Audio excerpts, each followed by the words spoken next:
Krisdayanti terjun langsung tinjau Kota Batu yang tertimpa musibah banjir bandang. Beri sumbangan puluhan juta. Musibah banjir bandang menimpa di Kota Batu, Kamis tanggal 4 November tahun 2021.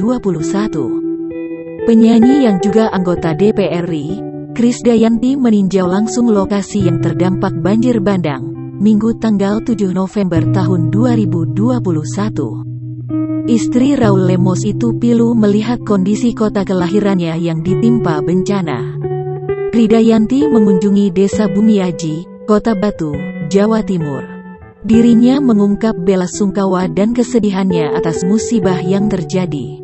Krisdayanti juga berinteraksi dengan warga sekitar untuk menanyakan kondisi mereka. Kesedihan tampak di wajah Ibunda Aurel Hermansyah tersebut. Krisdayanti memberikan bantuan sosial berupa uang senilai 50 juta rupiah.